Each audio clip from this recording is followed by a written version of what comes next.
Good morning, everyone, and welcome to Thursday Morning Coffee Break with DCE Law. I'm so happy you're joining me this morning. Thank you. I'm Deborah Cerminaro Eldridge. I'm the attorney and owner of DCE Law. I'm a Florida attorney licensed here in the state of Florida.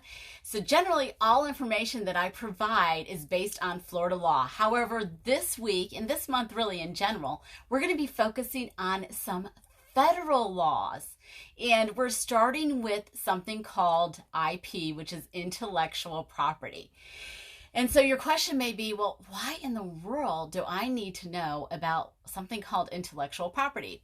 Well, if you are a business owner or you're planning to start a business, you do need to know about intellectual property law. Even if you're planning on keeping it relatively small and regional, you still need to know. I had a client a few weeks ago who had a problem because they never registered their name. Come to find out, there's another company in the same line of business with the same name across the state, and now we've got a battle of a trademark issue. So it's really important to understand some aspects of intellectual property law if in fact you're going to be doing business of any sort anywhere. So intellectual property law at a higher level is based on federal law. Now you can register your intellectual property, your trademark, in the states in which your company resides, has their home office, or has their primary place of business, or does business, period. But with that in mind, you still have to register at the federal level to be recognized as the owner of that intellectual property. So I'm talking about intellectual property, and you're still saying, okay, so what is intellectual property, right? Well, intellectual property is basically the result of our creative or scientific endeavors. And we all know that we have so much creativity going on out there and so many great scientific endeavors happening every day. And those individuals who came up with these ideas, our forefathers felt were entitled to ownership protection rights. And that's what intellectual property does. It protects your ownership interest in those things that you create, whether it's from an artistic standpoint or whether it's from a scientific standpoint. So when you create them, you want to make sure that you register or apply for that protection and do so properly. There are 4 categories of intellectual property: trademarks, copyrights, patents, and trade secrets. Now, we do have the Trade Secret Act, but you don't have to necessarily apply for anything with regard to trade secrets because those are the hush-hush things we don't want anybody to know because it gives the business a competitive edge. Think KFC secret recipe. Think about Bush's baked beans secret recipe. Those fun things I'm thinking about where, you know that they make fun of having to protect their secret recipe. Coca-Cola is another example of that. And so those are very important rights to protect. Those fall under trade secrets because we don't want to divulge that information. Then there's patents, and patents are at a higher level, and you don't get protection for as long of a period of time. But nonetheless, you're still entitled to protection if you apply for and you are granted a patent in a particular product. I always like to say, think Shark Tank, right? Because, whenever anybody comes onto Shark Tank and they are providing a product, one of the first questions they're asked is whether it has a patent already or whether they've applied for a patent.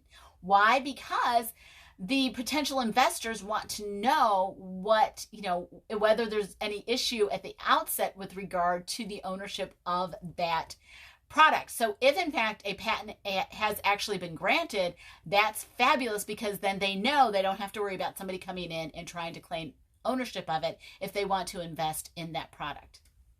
The other area is copyright. And copyright pertains to movies, songs, things of that nature. They actually can even apply to blueprints that an architect creates. But copyrights are a great way to protect your ownership rights. For example, these Thursday morning coffee breaks that I do every week, these technically can be copyright protected because they're in a series and they follow a flow. And what's really cool is when you have a series such as, let's take, for example, an album, it only costs $65 to copyright the entire album, right? That's so inexpensive in the long run when you think about it. And when you do so, that comes with rights to payment of attorney's fees and additional damages with respect to that ownership right if it's violated.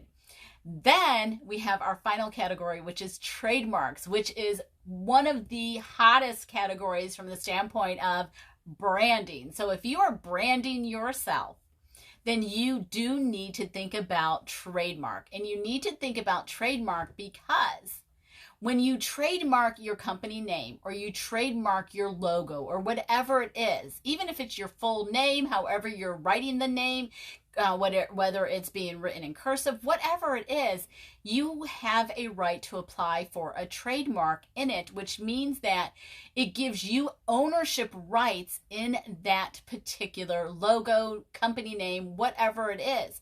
Very important. I mean, think about some of the famous actors and actresses. Think about Julia Roberts. Think about musicians, John Bon Jovi, Mick Jagger, that you can't go and start using those names because they are already trademarked with the person that made them famous, and that person has that ownership right in it. So then we think about other company names like Walt Disney World, and we think about, cartoons and logos.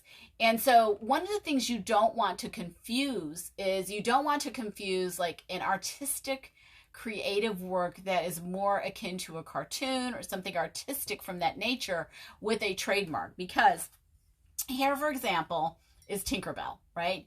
Tinkerbell is a character for Disney World, but she is also she's also a logo of sorts as well.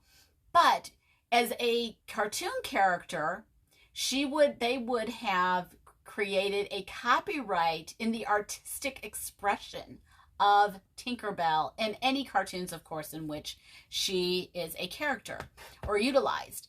But also, she has become a trademark, too, for Disney. And then when you think about the castle of Disney, and then you have the fireworks going on behind it. So there are different levels where sometimes copyright is also transferred into something that may be considered a logo. But trademarks are much more expensive.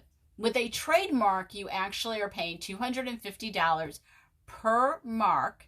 So anything that you're registering is based on $250 right off the bat. That's the one thing you're going to have to pay is a minimum of $250. Then there are different categories. For example, you may be a service industry, or you may be selling a product in retail, but then you want offshoots for them. So anything that you might also produce, for example, the t-shirts, hats, whatever it is, then you would have a separate category for sales. So there's all of these different categories, and right there you then have $500. But the important thing is to get that trademark registered as soon as possible. And in the course that I offer, the first module you look at is based on talking about how you go about trademarking your brand, your logo, your name to protect that. And first and foremost, that's why it's so important to check your name and make sure that it's not already in use.